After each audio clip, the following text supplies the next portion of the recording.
Hello दोस्तों, मेरा नाम है पिंकी और मेरे चैनल का नाम है हिस्ट्री ज्ञान की नानी। और मैं आपको आज पढ़ाने जा रही हूँ हिंदी का एक टॉपिक जिसका नाम है समास।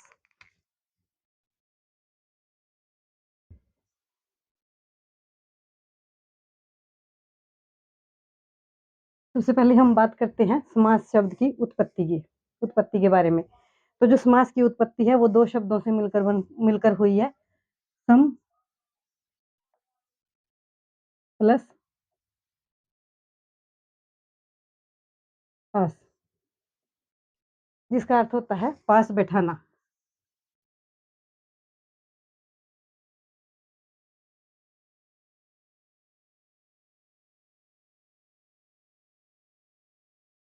तो है ये है समास की उत्पत्ति और उसका अर्थ। अब हम बात करते हैं समास होता क्या है। किसी भी वाक्य को छोटा करके जब हम लिखते हैं तो उसे समास कहते हैं। साधारण भाषा में जब भी हम एक लाइन को एक शब्द में खत्म कर देते हैं तो उसे समास कहते हैं। जैसे राजा का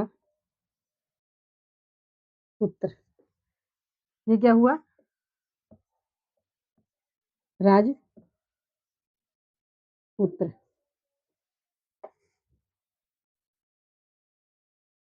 राजा की रानी। राज रानी, ये होता है हमारा समास। जब भी हम एक लाइन को छोटा करके एक शब्द में लिख देते हैं तो उसे हम समास कहते हैं। अब हम बात करते हैं समास के पद की। समास के दो पद होते हैं। पहला होता है पूर्व पद, नंबर दो है उत्तर पद। पूर्व पद, उत्तर पद, और इन दोनों को मिलाकर के क्या बनता है? दोनों को मिलाकर के बनता है समस्त पद।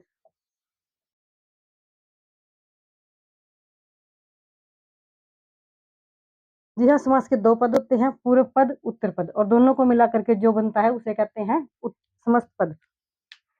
तो इसके बाद हम बात करते हैं, आप लोग साथ साथ में नोट करते रहिएगा।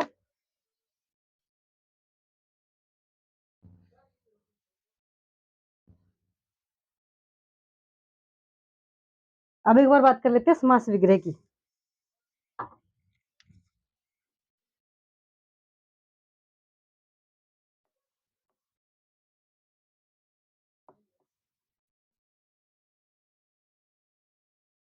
समास विग्रह क्या होता है? एक शब्द को पूरी लाइन में लिख देना, यानी कि समास को वापस उसी जिस जैसे हमने पूरी लाइन को छोटा बना के एक शब्द बना के लिखा था उसी तरह एक शब्द को पूरी लाइन बना के लिख देना। जैसे दही बड़ा, दही बड़ा, इसको हम लिखेंगे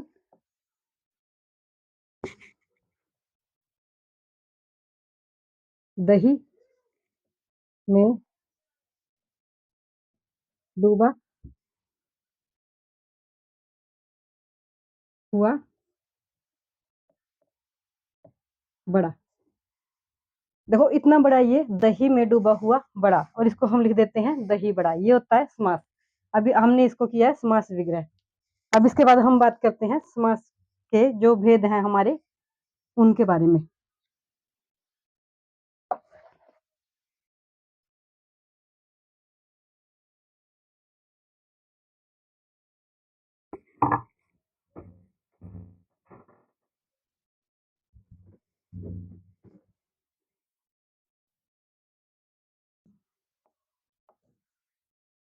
भेद, मुख्य रूप से समास के 6 भेद हैं।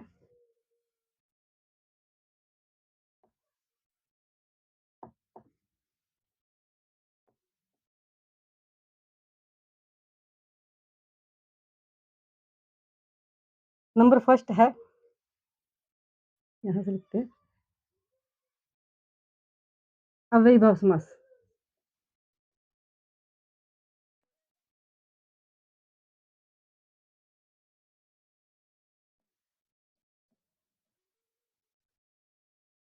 नंबर 2 पे है तत्पुरुष समास।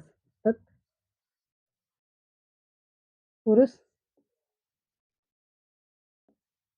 समास।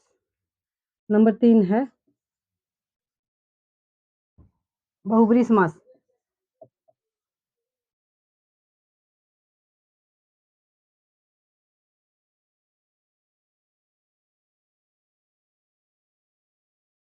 नंबर 4 है अ, द्वंद्व समास।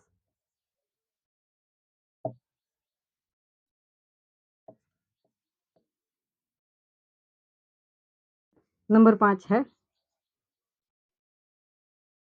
द्विगु समास।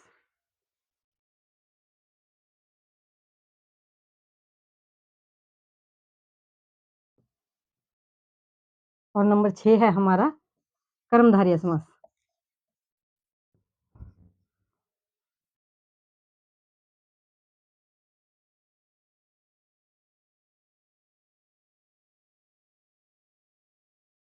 तो दोस्तों ये हमारे समास के 6 भेद। नंबर फर्स्ट अव्ययीभाव समास, तत्पुरुष समास, बहुब्रीहि समास, द्वंद्व समास, द्विगु समास, कर्मधारय समास। अब हम इन 6 जो समास के भेद हैं इनको हम डिटेल में पढ़ेंगे।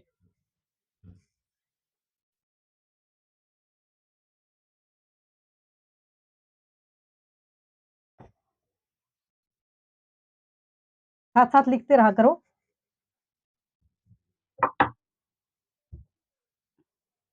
नंबर फर्स्ट है अव्ययीभाव समास।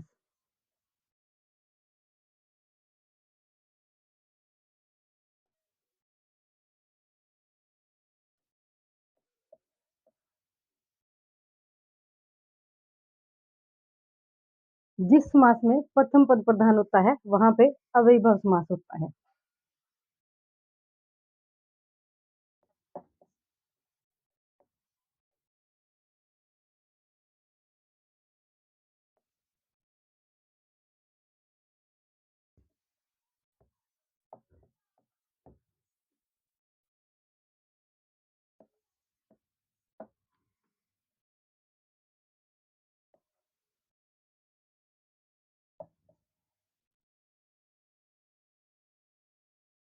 अव्ययीभाव समास होता है।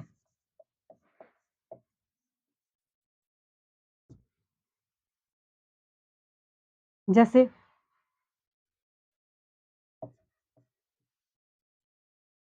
यथाशक्ति।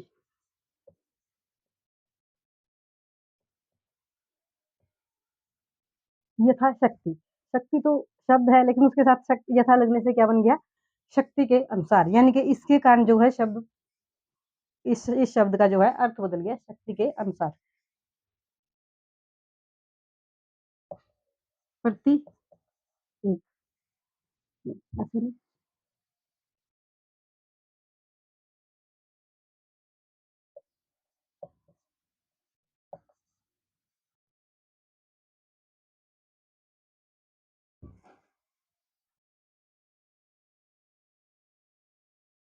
प्रत्येक।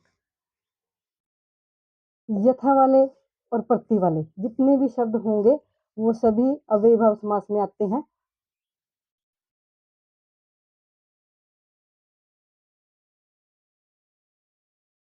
जहां प्रथम पद प्रधान होता है वहां अव्ययीभाव समास होता है, यथाशक्ति, प्रत्येक। ठीक है। इसके बाद हम बात करते हैं दूसरे समास की।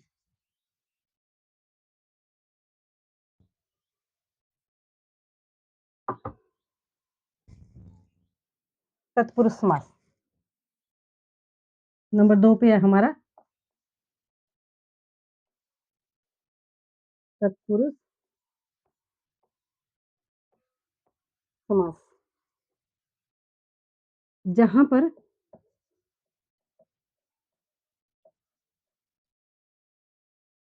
दूसरा पद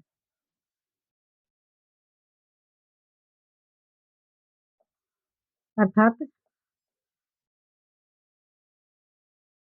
उत्तर पद। मैंने आपको बताया था ना, एक पूर्व पद, एक उत्तर पद। जहाँ पर उत्तर पद प्रधान होता है,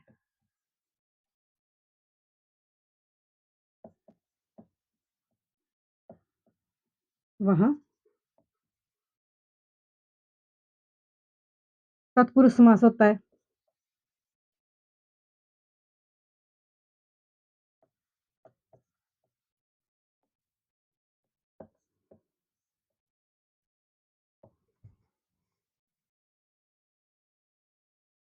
जैसे इसके एग्जाम्पल लेते हैं हम।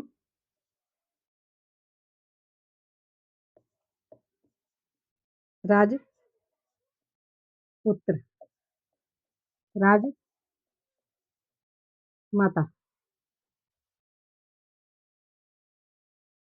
महर्षि। ठीक है, यहाँ पे द्वितीय पद प्रधान है तो ये तत्पुरुष समास है। दोबारा से करते हैं एक बार। तत्पुरुष समास जहां पर दूसरा पद अर्थात उत्तर पद प्रधान होता है, वहां पर तत्पुरुष समास होता है।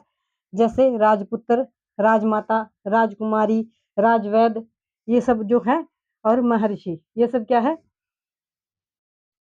तत्पुरुष समास के उदाहरण है।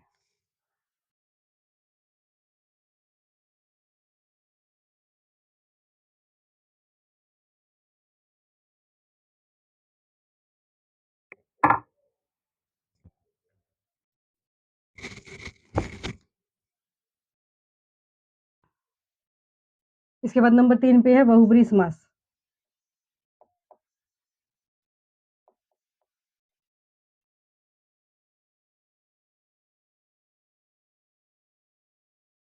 इसमें क्या होता है, ना पूर्व पद प्रधान होता, ना उत्तर पद प्रधान होता, दोनों ही पद मिलकर के कोई तीसरा अर्थ बनाते हैं। दोनों पदों से जो शब्द होते हैं वो अर्थ नहीं होता है, कोई तीसरा ही अर्थ निकल जाता है, तो उसे हम बहुब्रीहि समास कहते हैं। जैसे जहां पूर्व पद उत्तर पद मिलकर कोई तीसरा अर्थ देते हैं, वह बहुब्रीहि समास होता है।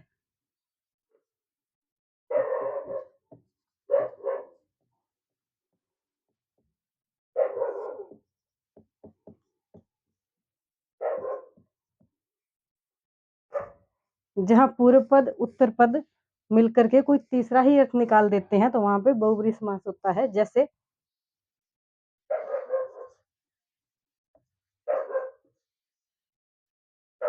चक्र धर, गज आनंद, महादेव। इसमें मोस्टली क्या होता है, भगवान के नाम होते हैं, जितने भी हमारे भगवान है, और भी बहुत से एग्जाम्पल होते हैं इसमें। लेकिन देखो, अब चक्र है और धर है तो शब्द एक, लेकिन चक्रधर हम किसको कहते हैं, भगवान विष्णु को कहते हैं। गजानन किसे कहा जाता है, भगवान गणेश जी को कहा जाता है। महादेव, देवों के देव महादेव, भगवान शंकर जी को कहा जाता है। लंबोदर, अब अर्थ तो है कि लंबा है उधर जिसका, लेकिन कहते किसको है, भगवान गणेश जी को कहते हैं, तो इसलिए यहाँ पे बहुब्रीहि समास आएगा।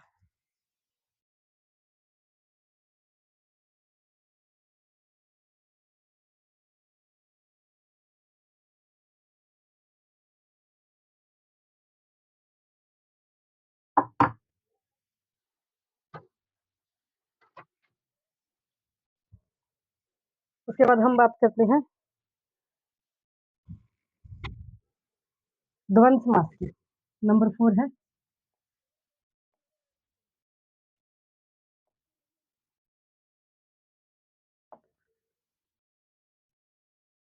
समास। इसमें क्या होता है, ये द्वंद्व है, द्वंद्व इसका नाम ही द्वंद्व समास है। तो अर्थात जिनमें दोनों शब्दों के बीच में युद्ध होता है, द्वंद्व होता है, एक दूसरे के अपोजिट होते हैं, जो कहते हैं कि मैं इंपॉर्टेंट हूँ, मैं इंपॉर्टेंट हूँ, यानी कि इसमें दोनों ही शब्दों की प्रधानता होती है, तो उसको द्वंद्व समास कहते हैं। जहां पूर्व पद उत्तर पद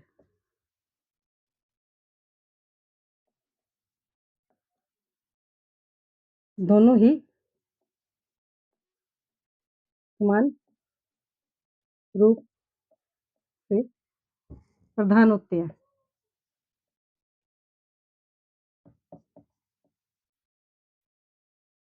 अर्थात ना वो जरूरी होता है, ना वो, दोनों ही जरूरी होते हैं, दोनों एक दूसरे के पूरक होते हैं, जितने भी विपरीतार्थक शब्द होते हैं।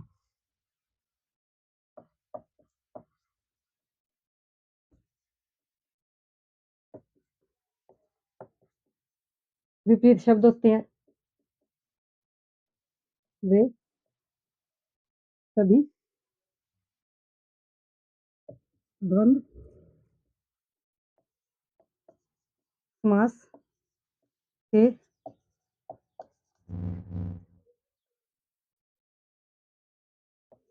उदाहरण है।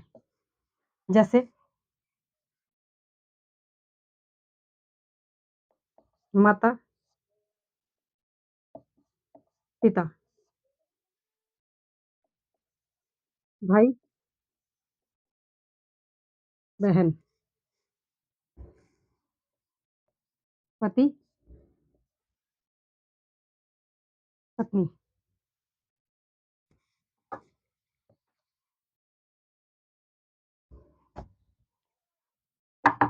तो ये सब क्या होते हैं, ये द्वंद्व समास के उदाहरण होते हैं, जितने भी विपरीतार्थक शब्द होते हैं। जैसे पाप है पाप, कई बार इसमें पता क्या होता है, इसमें ये लगा होता है योजक वाला चिन्ह। कई बार क्या होता है, एग्जामिनर इस योजक वाले चिन्ह को हटा देता है, और हम लोग देख करके एग्जाम में कंफ्यूज हो जाते हैं ऑप्शन देख के कि ये तो योजक चिन्ह नहीं है। तो ऐसा नहीं होता। जैसे भीम अर्जुन, ये दो नाम है, भीम अर्जुन,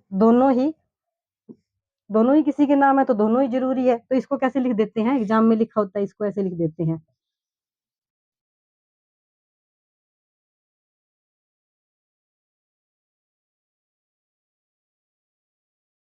ऐसे लिख देते हैं इसको, और ये यहाँ आएगा। तो हम कंफ्यूज हो जाते हैं कि नहीं, इसमें तो योजक वाला चिन्ह नहीं है, तो ये द्वंद्व समास का उदाहरण नहीं है। जबकि ये द्वंद्व समास के ही उदाहरण होते हैं। इस तरह के लाभालाभ, पापा पाप, धर्म अधर्म, इस तरह के शब्दों को भी द्वंद्व समास में ही काउंट किया जाता है। ठीक है।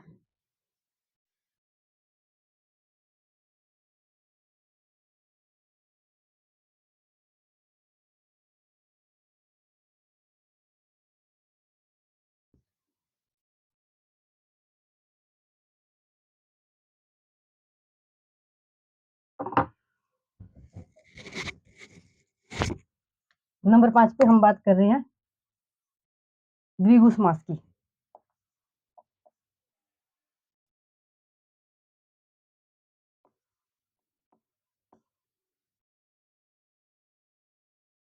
द्विगु समास जहां पर भी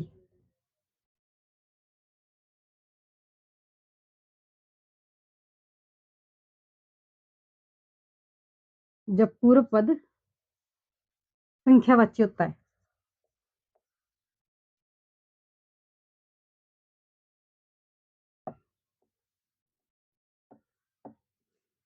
जब पूर्व पद संख्यावाची होता है तो द्विगु समास होता है।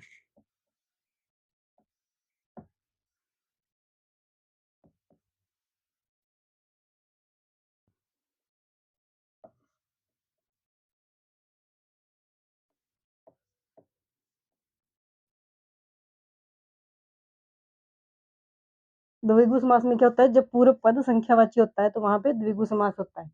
जैसे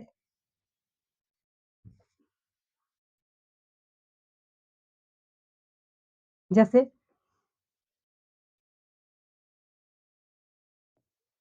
पंच वटी, चौराहा,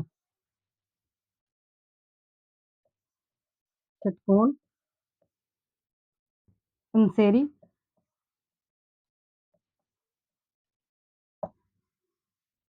ये होते हैं द्विगु समास के उदाहरण। पंचवटी, चौराहा, षटकोण, पंसेरी। जहाँ पे भी पहला शब्द प्रथम पद आपको दिखे कि संख्यावाची है तो वहां पे द्विगु समास होगा। लेकिन इसका अपवाद होता है एक, उसको नोट कीजिएगा।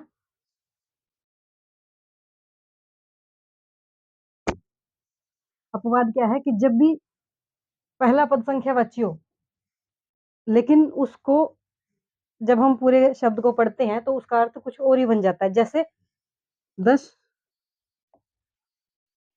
आनंद, ये है दशानंद। 10 है सिर जिसके। अब देखो पहला पद तो संख्यावाची है, लेकिन 10 है सिर जिसके। लेकिन इससे क्या होता है, हम इससे रावण समझते हैं। दशानंद किसको कहा जाता है, एकमात्र रावण को कहा जाता है। तो रावण के कारण इसका अर्थ रावण में बदल गया, तो हम इसको द्विगु समास में नहीं मानेंगे, हम इसको बहुब्री समास में मानेंगे। चतुरानंद। अब चतुरानंद किसको कहा जाता है, चार है आनंद जिसके। वैसे तो ये द्विगु समास का उदाहरण लगता है, लेकिन चतुरानंद चार है आनंद जिसके, जिसके चार सर है, वो भगवान गणेश जी को कहा जाता है। तो हम इसको द्विगु समास में नहीं लेंगे, इसको बहुब्री समास में लेंगे। ठीक है। और भी बहुत से उदाहरण होते हैं, जैसे चारपाई। चारपाई, हम चारपाई से अर्थ लेते हैं। चारपाई सुनते ही हम कहाँ पहुंच जाते हैं कि जो हमारी खाट होती है, हम वो समझते हैं चारपाई। लेकिन चार पैर वाली तो गाय होती है, भैंस होती है, कुर्सी के भी चार पैर होते हैं। लेकिन हम चारपाई से खाटी क्यों समझते हैं, क्योंकि चारपाई शब्द है ना, जो वो विशेष रूप से खाट के लिए प्रयोग किया जाता है।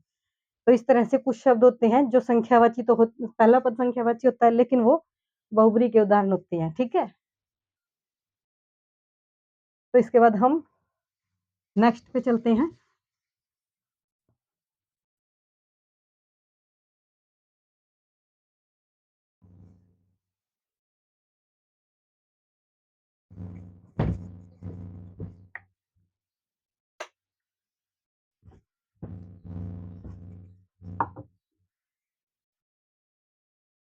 नेक्स्ट हमारा लास्ट रहता है कर्मधारय, नंबर 6।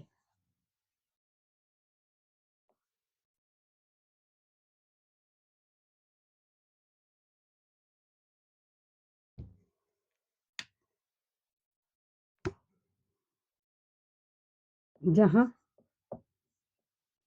विशेष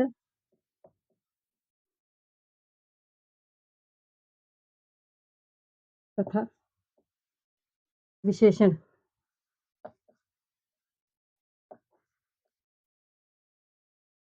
साथ साथ आए,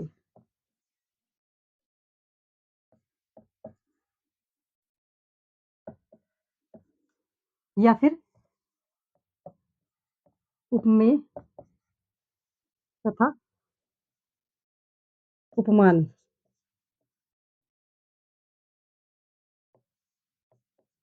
एक साथ आए, तो वहां कर्मधारय समास होता है।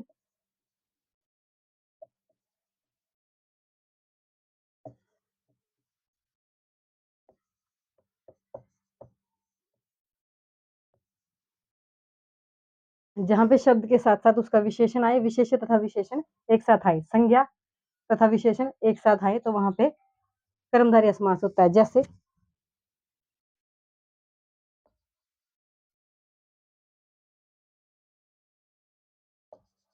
ठंडा पानी,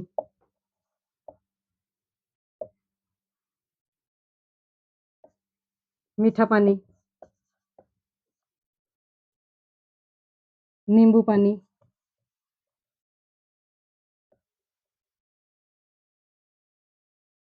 तो ये जहां पे किसी भी शब्द की विशेषता बताई जाती हो उस शब्द के साथ साथ, तो वहां पे क्या होता है, कर्मधारय समास होता है। ठीक है।